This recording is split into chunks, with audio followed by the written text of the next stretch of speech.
La chambre de l'instruction de la Cour d'appel de Paris a statué ce mardi 14 mars 2023 sur l'éventuel retour en détention provisoire de Pierre Palmade, remis en liberté sous contrôle judiciaire dans l'enquête sur l'accident de la route qu'il a causé le 10 février dernier sous l'emprise de la cocaïne. Il reste placé sous contrôle judiciaire, a décidé la justice, et il a interdiction de quitter l'hôpital où il est pris en charge, une forme d'assignation à résidence mais sans bracelet électronique, ni policier devant sa chambre. Cette interdiction s'ajoute à la longue liste des obligations concernant Pierre Palmade qui avait établi auparavant. Ses avocats peuvent ensuite demander une modification de son contrôle pour qu'il puisse rentrer chez lui dans les semaines à venir si son état de santé lui permet de sortir de l'hôpital. Pas de réaction de son conseil pour l'heure, précise BFM TV.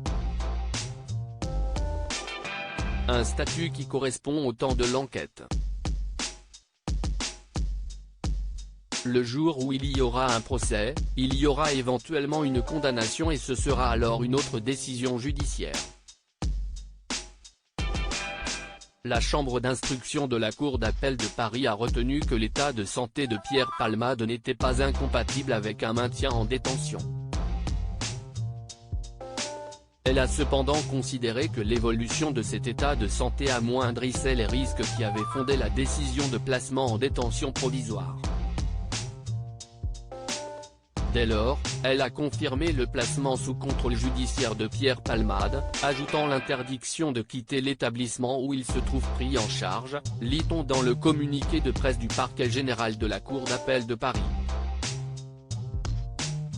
L'humoriste de 54 ans avait été placé en détention provisoire le 27 février, mais n'est jamais physiquement entré en prison, ayant été écroué sur son lit d'hôpital sur lequel il était soigné, lui qui a fait un AVC dans la soirée du 25 février.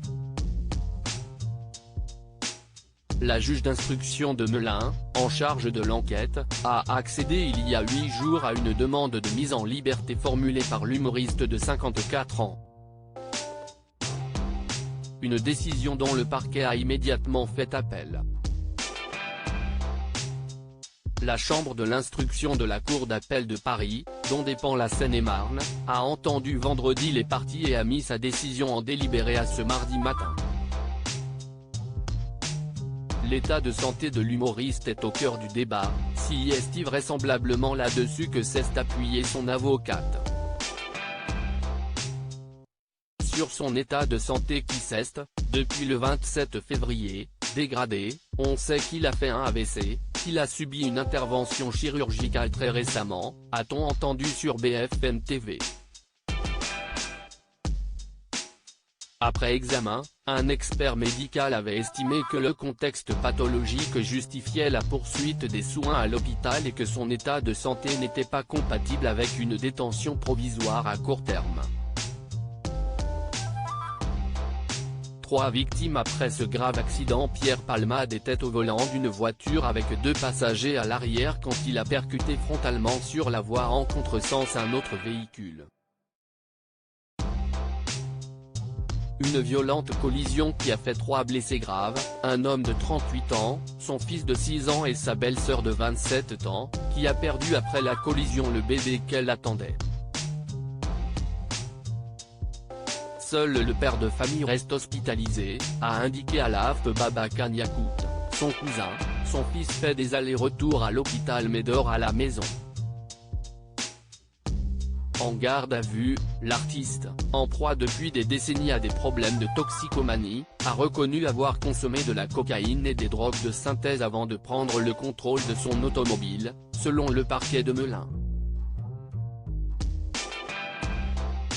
Célébrité de l'humour depuis les années 1990, proche de Muriel Robin et Michel Larocque, Pierre Palmade se trouve actuellement. Il a été mis en examen pour homicide et blessures involontaires par conducteur ayant fait usage de produits stupéfiants en état de récidive légale.